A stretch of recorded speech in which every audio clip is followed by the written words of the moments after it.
The crimson dawn, the morning Sarah Chen received the transmission that would change everything started like any other. She was drinking coffee in her quarters aboard the UES Defiant, watching Earth's sunrise through the observation deck's reinforced windows. The blue marble below looked peaceful, unaware that its fate hung in the balance somewhere beyond the asteroid belt. The emergency klaxon shattered the quiet. Captain Chen set down her mug and rushed to the bridge, her boots echoing through the corridors of humanity's most advanced warship. What she found there made her blood run cold. "Report," she demanded, sliding into her command chair. Lieutenant Jake Morrison, barely 25, but already one of Earth's best tactical officers, turned from his console with wide eyes. "Captain, we've got massive contacts dropping out of hyperspace near Mars. The signatures are unlike anything in our databases." The main screen flickered to life, showing long-range sensor readings. What Sarah saw defied comprehension. Ships, hundreds of them. Each one was the size of a small city, their dark hulls absorbing light like hungry void. They moved in perfect formation, a crimson tide flowing inexorably toward Earth. "Get me Admiral Webb," Sarah ordered. "Priority Alpha." The face that appeared on the communication screen belonged to Marcus Webb, a man who had spent 40 years preparing for this exact moment. His grey eyes held no surprise, only grim determination. "Captain Chen," he said without preamble, "you're looking at the Zalarian Collective. 237 heavy cruisers, each capable of glassing a continent. They've conquered 14 star systems in the past century." Sarah felt her stomach drop. "Orders, sir. Maintain position. Do not engage." And Sarah. Webb's voice carried a weight she'd never heard before. "Whatever happens next, remember that Earth has more secrets than even you know." Before she could ask what he meant, the communication cut. Seconds later, every screen on Earth lit up with the same transmission. The being that appeared was tall and gaunt, with skin like polished obsidian and eyes that burned like dying stars. When it spoke, its voice carried the authority of conquest. "I am Commander Vexter of the Zalarian Collective," the alien said. "Your world has been selected for incorporation into our empire.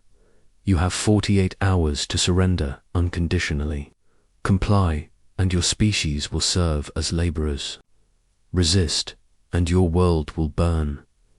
The transmission ended. Across Earth, panic began to spread, but in hidden bunkers beneath mountain ranges and ocean floors, other conversations were taking place. Conversations that had been planned for decades. Dr. Alina Rodriguez stood in a facility that officially didn't exist, buried 3 miles beneath the Colorado Rockies. Around her, banks of quantum computers hummed with calculations that bent the laws of physics. Project Black Horizon had been her life's work. Born from humanity's first encounters with crashed alien technology 50 years ago. Status report. She called to her team of scientists, each one among the most brilliant minds Earth had ever produced. "Quantum stealth drives are online across all fleets," reported Dr. James Park, her deputy. "Phase shift weapons are charged and ready. The gravitational manipulation systems are showing green across the board." Alina nodded, allowing herself a small smile. The Zalarians thought they were dealing with a primitive world armed with nuclear weapons and chemical rockets. They had no idea that humanity's real fleet had been hiding in folded space for the past 2 decades, powered by technology that made their ships look like toys. "And the Neuralink systems?" she asked. "Perfect synchronization. Our pilots have been training in quantum space simulations since childhood. They know these ships better than their own bodies. Above ground, the charade continued. Earth's primitive defense forces scrambled their most visible ships, broadcasting on frequencies they knew the aliens were monitoring. Every transmission was designed to sound desperate, every movement calculated to appear panicked. The Zalarians were seeing exactly what they expected to see. Admiral Webb watched the performance from his command center, a facility that existed simultaneously in normal space and 17 parallel dimensions. The quantum architecture made it impossible to detect or destroy, even if the aliens knew where to look. "Sir," his aide reported, "Zalarian scouts are conducting detailed scans of our defense grid. They're cataloging our nuclear arsenals and conventional weapons." "Good," Webb replied. "Make sure they get a clear view of everything we want them to see. How are our people handling the deception?" President Martinez gave an excellent speech about hoping for peaceful negotiations. "The UN is calling emergency sessions. Our media is broadcasting exactly the kind of panic the aliens expect from a primitive world." Webb almost smiled. Humanity had learned long ago that the key to survival was letting enemies underestimate them. Every crashed alien scout, every first contact scenario they'd wargamed, had taught them the same lesson. Advanced civilizations expected primitives to act primitive. They never suspected that the primitives might be acting. On the bridge of his flagship, Commander Vexter reviewed the intelligence reports with satisfaction. Earth's defenses were even weaker than their projections had suggested. Nuclear weapons that couldn't penetrate their shields, chemical rockets that moved like crawling insects compared to their own ships, ground-based defense platforms that would be obliterated in the first wave. "Commander," his tactical officer reported, "human communications are showing increasing panic. Several of their leaders are calling for immediate surrender." "As expected," Vexter replied. "These creatures may look different from the others we've conquered, but they follow the same patterns. Fear, desperation, then submission. It's always the same." What he didn't know was that every panicked communication, every desperate plea, was part of a script written by Earth's best psychological warfare specialists. They were playing the role of a terrified primitive world because that's exactly what the Solarians wanted to see. Back on the Defiant, Captain Chen received her real orders through encrypted quantum channels. Her ship, along with 50 others, like it was to maintain the illusion of being Earth's primary defense force. They were the bait, designed to draw the alien fleet into the perfect position for what was coming. "Jake," she called to her tactical officer, "how are you feeling about facing impossible odds?" Morrison grinned. "Just another day in Earth defense, Captain. Though I have to admit, I'm looking forward to seeing the look on their faces when they realize what we really are." The hours ticked by. On the surface, Earth appeared to descend into chaos. Emergency broadcasts filled the airwaves. Military units scrambled to defensive positions. Leaders made increasingly desperate attempts to negotiate. Every action was performed with the precision of a theater company, designed to reinforce the aliens' preconceptions. Deep underground, in facilities hidden across 7 continents, the real preparations continued. Ships that existed in quantum superposition began to phase into normal space. Weapons that could manipulate the fundamental forces of the universe powered up for the first time since their creation. Pilots who had trained their entire lives for this moment made final preparations for a battle that would reshape the galaxy. Dr. Rodriguez ran final diagnostics on the quantum stealth network. "All systems are operating at peak efficiency," she reported to Admiral Webb. "The enemy won't see us coming until it's too late. And if our calculations are wrong, Webb asked. If they have detection methods we haven't anticipated. Elena's smile was cold as space. Then they'll discover that humanity's backup plans have backup plans. We've been preparing for this day since we first looked up at the stars. They may have conquered 14 worlds, but they've never faced a species that spent half a century planning their funeral. As the deadline approached, the Zalarian fleet moved into attack formation around Earth. Their massive ships blotted out stars, their weapons capable of cracking planets. Commander Vexter watched Earth's pathetic defense fleet position themselves between the aliens and their homeworld, following tactics that were centuries out of date. Begin the demonstration, he ordered. Destroy their largest warship. Make it spectacular. I want the humans to understand what they're facing. The Zalarian flagship's main gun began to charge, energy building to levels that could vaporize mountains. On Earth, sensors detected the power buildup, and panicked communications flooded the airwaves. Asterisk.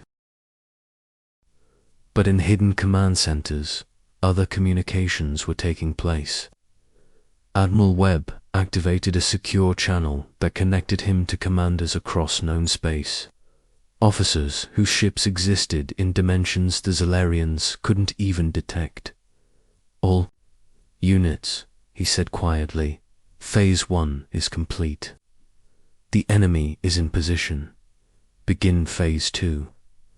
Commander Vexter was about to discover that Earth's 48-hour deadline hadn't been a countdown to surrender. It had been the time needed to position every piece of humanity's true military power exactly where they needed to be. The humans had used their own surrender deadline as the perfect cover for the largest military deception in galactic history. The Zalarian weapon fired, its beam lancing through space toward the UES Defiant.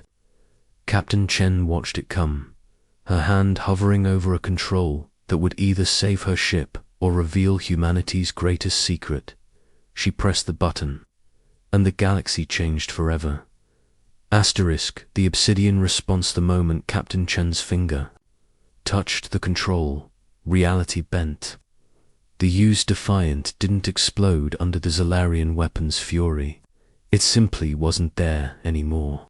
The massive energy beam passed harmlessly through empty space where Earth's flagship had been a microsecond before. Commander Vexter stared at his tactical display in confusion. Where did it go? Before anyone could answer, space around the Zalarian fleet began to shimmer. What had appeared empty suddenly filled with ships. Not the primitive vessels they'd been tracking, but sleek predators that seemed to absorb light itself. Hundreds of them, materializing from dimensions the Zalarians didn't know existed. The EU's Defiant reappeared directly beneath Vexter-S flagship, its quantum phase cannons already charging. Captain Chen's voice cut through every communication channel in the system. This is Captain Sarah Chen of the United Earth Fleet. You wanted our surrender. Here's our answer. The Defiant fired. Its weapons didn't use energy or projectiles. They fired pure mathematics, equations that rewrote the laws of physics in localized space. The Zalarian flagship's shields, designed to stop any known weapon, had no defense against attacks that changed the fundamental constants of reality. The first shot made gravity reverse in a sphere around the alien ship's engine core, metal designed to withstand stellar radiation, crumpled like paper as the ship imploded. The second shot froze time in the weapon arrays, leaving the Zalarians unable to return fire. The third shot created a pocket of space where the strong nuclear force no longer worked, causing the ship's hull to simply dissolve. Commander Vexter-S flagship broke apart like a child's toy. He managed to reach an escape pod, but not before sending one final transmission to his fleet. All ships, emergency retreat. These are not primitives. There his words were cut off as Lieutenant Morrison's fighter squadron emerged from phase space directly behind the Zalarian formation. The young pilot had been waiting his entire life for this moment. His ship, the Quantum Hawk, was barely 50 meters long, but it carried weapons that could core a battleship. "This is Morrison to all fighters," he broadcast. "Remember your training. Hit and fade. Don't let them see you coming." The fighters struck like ghosts, phasing in and out of normal space faster than Zalarian sensors could track. Each attack was precisely calculated, targeting specific systems that Dr. Rodriguez's team had identified as critical vulnerabilities. The aliens found themselves fighting enemies who could attack from angles that didn't exist in their understanding of physics. Admiral Webb watched from his command center as 50 years of preparation finally paid off. "Dr. Rodriguez," he said into his communication device, "how are our power levels?" Holding steady at 97%, she replied from her underground facility. "The quantum drives are performing even better than our simulations predicted. We can maintain this assault for hours, if necessary." It wouldn't take hours. The Zalarian fleet, which had conquered 14 star systems through overwhelming technological superiority, suddenly found themselves outclassed by orders of magnitude. Ships that had never known defeat were being systematically dismantled by weapons they couldn't understand, by enemies they couldn't see coming. Captain Chen moved her ship through the battle like a surgeon with a scalpel. The Defiance, quantum drives let it exist in 17 dimensions simultaneously, making it effectively immortal. Every shot the Zalarians fired passed through empty space, while Chen's return fire struck with mathematical precision. "Jake," she called to Morrison, who was leading his fighter wing against a group of Zalarian destroyers. "Status report." "Having the time of my life, Captain," came his reply over the com. "Enemy formation is breaking up. I count 47 ships destroyed, another 60 with critical damage. They're trying to retreat, but our gravity nets are keeping them in place." The gravity nets were Dr. Rodriguez's masterpiece, invisible webs of distorted space-time that could trap entire fleets, preventing faster-than-light travel. The Zalarians were discovering that Earth hadn't just prepared weapons, they'd prepared a cage. On board what remained of the Zalarian command ship, Vexter S. second in command desperately tried to understand what was happening. "Sir, our weapons are having no effect. Their ships phase out of existence the moment we target them, and their return fire is using principles of physics that our computers say are impossible." Vexter stared at the tactical display showing his fleet's destruction. In 30 minutes of combat, he'd lost more ships than in the previous century. Of conquest. "How?" he whispered. "How did a primitive world do this to us?" His answer came from an unexpected source. Dr. Elena Rodriguez's face appeared on his communication screen. She was speaking from her laboratory, surrounded by technology. That made Zalarian science look like stone knives and bearskins. Asterisk. "You want to know how," she said. "It's simple. You assumed we were primitive because we looked primitive. You never considered that we might be acting primitive because we wanted you to think we were easy prey." Vexter felt something he'd never experienced before. Terror. "This is impossible. Your species was using chemical rockets when we first observed you." "Some of us were," Dr. Rodriguez replied. "The ones we wanted you to see. But while you were watching our public space program, other humans were developing technology that makes your best ships look like toys. We've been preparing for this day since we first detected your scouts in our system 53 years ago." The truth was devastating. Every crashed alien probe, Every first contact scenario humanity had imagined had been used to develop countermeasures. Earth's greatest minds had spent half a century studying Zalarian technology, not to copy it, but to surpass it. Captain, Chun's voice cut through the communication. Attention, surviving Zalarian vessels. You have two choices. Surrender now and be treated according to the galactic conventions of war, or continue fighting and be destroyed. The response came from Admiral Webb. Correction, Captain. They have a third choice. Across the battle zone, the gravity net suddenly deactivated. The surviving Zalarian ships, maybe 40 out of the original 237, suddenly found their faster van-like drives functional again. You can run, Webb announced on all frequencies. Go back to your collective. Tell them what you found here. Tell them that Earth is no longer hiding. Tell them that humanity has joined the galactic community, and we're not interested in being anyone's subjects. Vexter didn't hesitate. He ordered the immediate retreat of all surviving vessels. His fleet, or what remained of it, jumped to hyperspace so quickly they left debris trails in normal space. As the last alien ship vanished, the human fleet began to decloak fully. What the Zalarians saw in their final moments made their terror complete. This hadn't been Earth's full military power.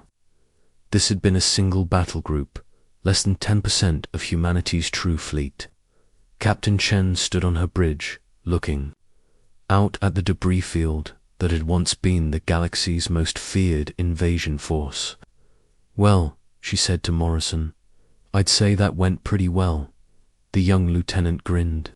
Think they'll be back? Maybe, Chen replied. But if they do come back, they'll bring friends, and they'll know what they're really facing. Admiral Webb's voice filled the communication channels. All ships, stand down to yellow alert. Begin recovery operations for any Zalarian survivors. Dr. Rodriguez, how soon can we have the shipyards producing at full capacity? Give me 6 months, came the reply. By then, we'll have enough ships to defend not just Earth, but any world that wants to join our alliance. The battle was over, but the war was just beginning. Earth had announced itself to the galaxy in the most dramatic way possible. Every starfaring civilization would soon know that humanity was no longer hiding. The species that had been dismissed as primitive had just humiliated the galaxy's most feared military power. In the weeks that followed, the Zalarian survivors reached their homeworld with news that shattered the collective's confidence. The primitive humans had technology that could manipulate the fundamental forces of reality. They had weapons that could rewrite physics, ships that existed in multiple dimensions, and warriors trained from birth to fight impossible battles. More importantly, they had sent a message that echoed across known space. Earth was done hiding. Humanity was taking its place among the stars, not as subjects or servants, but as equals who would defend themselves and anyone who sought their protection. The galaxy would never be the same. And in the quantum deep facilities beneath Earth's surface, Dr. Elena Rodriguez was already designing the next generation of ships. Because, while the Zalarians had been humanity's first major test, she knew they wouldn't be the last. The species that had once looked up at the stars and wondered if they were alone had their answer. They weren't alone. And anyone who threatened them would learn the same lesson the Zalarians had learned. Earth didn't surrender. Earth hit back. And when humanity hit back, the galaxy itself trembled. Asterisk.